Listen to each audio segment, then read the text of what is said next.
Então, pessoal, ferramentas importantes da estatística descritiva também são as medidas de tendência central. Porque as distribuições de frequência e os gráficos de frequência, né, os histogramas, eles são ferramentas bem poderosas para descrever os dados. Nos dá uma visão geral do todo, de como os dados estão organizados e distribuídos, certo? E aí, ferramentas que adicionam um poder interessante de análise descritiva dos dados são essas medidas de tendência central, que são medidas que tentam descrever um conjunto de dados através de um valor central, que resume, que sumariza aquele conjunto de dados e nos dá uma ideia de como esses dados estão posicionados em relação à centralidade, né? E aí, três medidas de tendência central que são muito comumente utilizadas no dia a dia, na prática, são a média, a mediana e a moda um pouco menos, mas que também tem a sua importância, certo? Eu acho que são conceitos que, pelo menos média e mediana, são conceitos bem conhecidos, né, do dia a dia.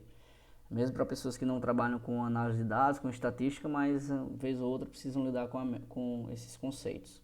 Então, o que é a média? Bom, a média de um conjunto de dados é a medida de tendência central, que basicamente é a soma dos valores de todos os dados do conjunto, dividido pelo número total de valores. Certo? Então, eu pego todos os valores do conjunto de dados, somo e divido pelo número de valores. Então, a média de uma população é tipicamente identificada pela letra grega mi, se você estiver falando de uma população, e se você estiver trabalhando com a descrição de uma amostra, você vai usar o x barra, né, para representar a média daquela amostra. E ela é calculada da seguinte forma, né? Média é soma de todas as observações, xi, dividido pelo número de observações.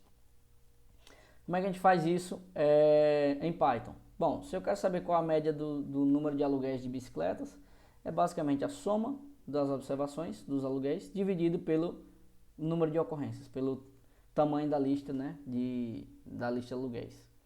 E aí, no caso, para esse exemplo, a média de aluguéis por dia é de 1.621,08. Ou seja, vejam que eu resumi um conjunto de dados, né, as 80 observações, em 1.621,08, em um único valor. Então a gente tem uma medida de centralidade daquele conjunto de dados. Se eu quiser saber, olha, qual a média diária de aluguéis de bicicletas aqui em Washington? Então a média é 1.621,08, ou seja, eu resumi todo o conjunto de dados em uma única observação. Né? Uma forma de fazer isso já direto utilizando funções do Python é usando a biblioteca NumPy, né? Que é a biblioteca para manipulação numérica. Então é só chamar o np.min, né?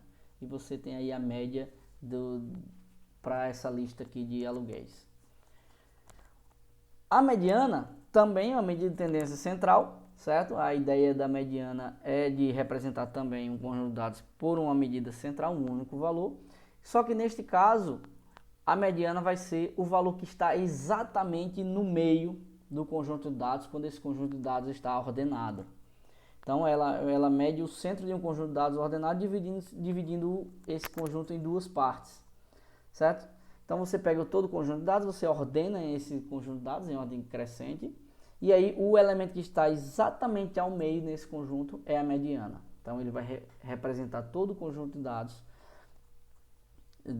como sendo a mediana.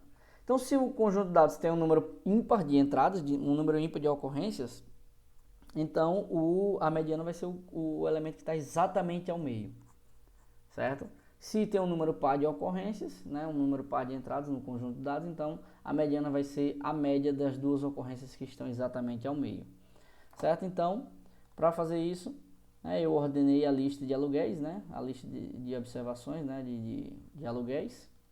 E depois disso eu pego o cara que está exatamente ao meio, né? E aí eu verifico, se a lista for par, eu pego os dois elementos que estão ao meio e tiro a média deles. Se não, eu pego o cara que está exatamente ao meio. Então a mediana para esse conjunto de dados é 1.594. Veja que foi até próximo da média, certo? Ou se eu quiser usar diretamente a biblioteca NumPy, é só chamar a função median. E aí ele vai me dar o elemento que está exatamente ao meio.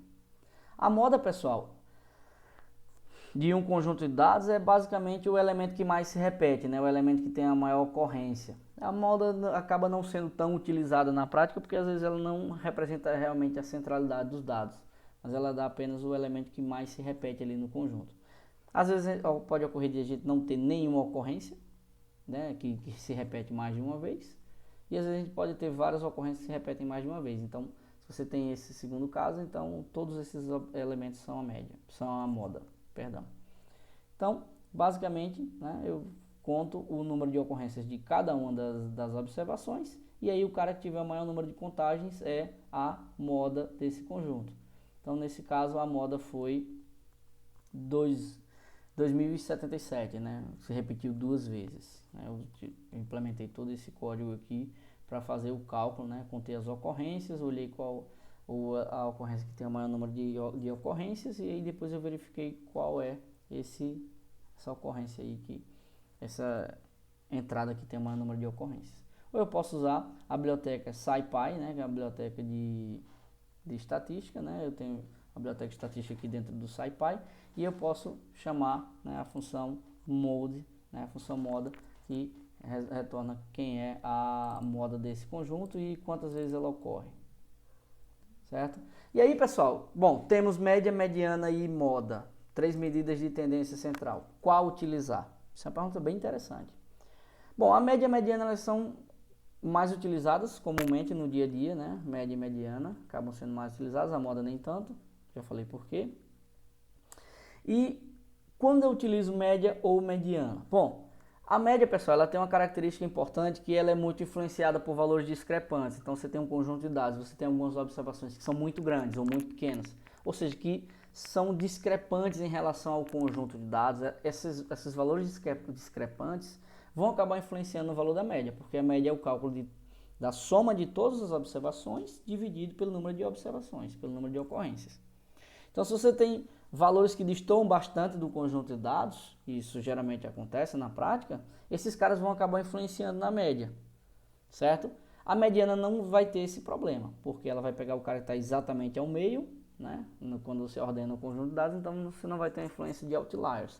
Então, se você tem um conjunto de dados que não tem muitos outliers, que você sabe que não tem, a média vai ser bem representativa. Se não, se você tem muitos outliers, etc e tal, você pode ter essa ocorrência de outliers, de pontos discrepantes, então a mediana talvez seja mais interessante de se utilizar.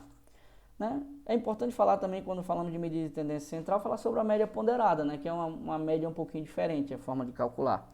Porque na média normal, na média comum, né, você pega a soma de todas as observações dividido pelo número de observações.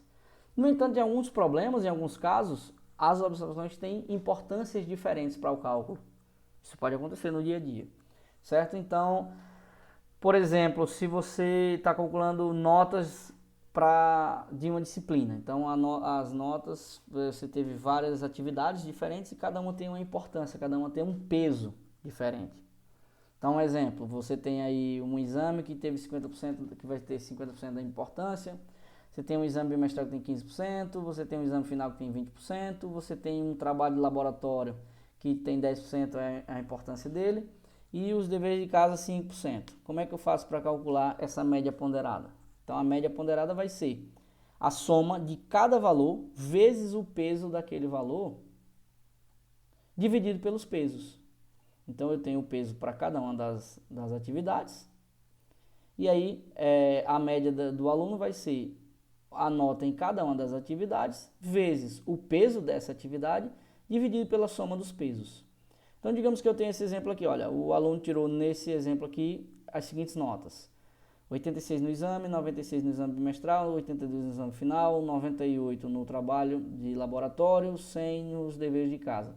E os pesos são 50, 15, 20, 10 e 5. A soma ponderada vai ser a soma de cada um desses valores vezes o peso deles. Isso tudo dividido pela soma dos pesos. Então, a média ponderada desse aluno aqui vai ser 88,6. Ok?